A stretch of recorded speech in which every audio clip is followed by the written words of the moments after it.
It's the end of a law that is more than 100 years old. On Tuesday, Botswana's High Court ruled to overturn 19th century laws that criminalized homosexuality. In its ruling, the court said, quote, that human dignity is harmed when minority groups are marginalized, adding that laws that banned same-sex relations were discriminatory. For LGBT activists, the decision was just common sense. The arguments for decriminalization are basically the right to expression, freedom of expression, and the right to privacy, the right to equal protection of the law. And then the argument against, they said this is a Western agenda, like homosexuality is an African, and they see it as an alien thing. Homosexuality had been illegal in Botswana since the late 1800s, back when it was called Bechuanaland. The laws were introduced by British colonial rulers. Up until decriminalization, people who engaged in same-sex relations could face up to 7 years in jail. Homophobia is still deeply rooted across Africa, where same-sex relations are outlawed in more than 30 countries. Just last month, Kenya's Supreme Court refused to strike down similar colonial-era laws that criminalized homosexuality. Some sex offenders in Alabama will have to agree to chemical castration if they want to get out of prison on parole. The bill, signed into law by Alabama Governor Kay Ivey, says anyone who is convicted of a sex offense involving a person under 13 will be required to undergo chemical castration before they are released on parole. Offenders would start receiving the medication before they're paroled. A judge would then decide when the medication could be stopped. The parolee must also pay for the treatment themselves. The law is explicit. If a person is ordered to undergo chemical castration treatment as a condition of parole and the person refuses to undergo the treatment, his or her refusal would constitute a violation of parole and would result in the person being remanded to the custody of the Department of Corrections. In other words, prison. Chemical castration has been used since 1944. And the goal is to reduce testosterone to a point where it lowers sexual desire and arousal in order to reduce the risk of sex offenders committing future offenses. Parolees must take a medroxyprogesterone acetate treatment, the same drug used in Depo-Provera, a common form of birth control for women. The goal is to reduce sexual fantasies and sex drive by blocking testosterone production. Justin Laymiller, a research fellow at the Kinsey Institute, says it's not permanent.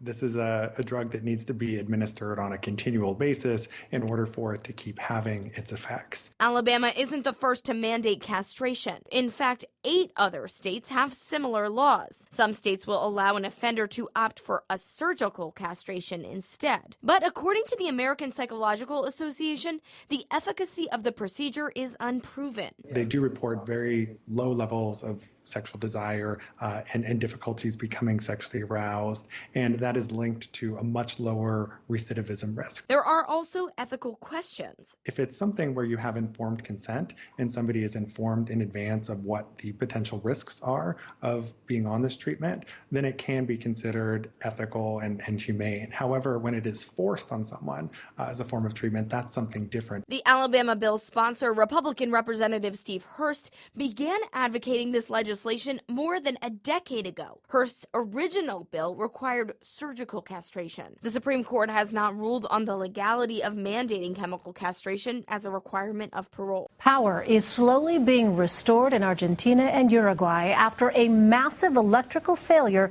left large parts of both countries without electricity. BBC News correspondent Chris Buckler has the story. At first light, Argentina and Uruguay were left in darkness.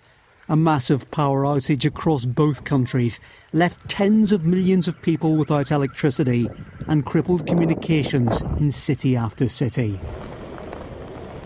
In Argentina, people were preparing to go to the polls, but with trains halted by the power cut and in the streets all the traffic lights out, several provinces took the decision to temporarily delay local elections. This is a failure on a quite remarkable scale. Y se paró todo, ascensores. Everything came to a halt. Elevators, water pumps, everything. We were left adrift. A la deriva, como se dice. Bueno, se me congeló todo mi heladera. The fridge thawed, and I couldn't go out because the elevator wasn't working. I could only come down when the power came back. It's not just here, it was everywhere. Shops have been scrambling to fire up generators in order to save their supplies.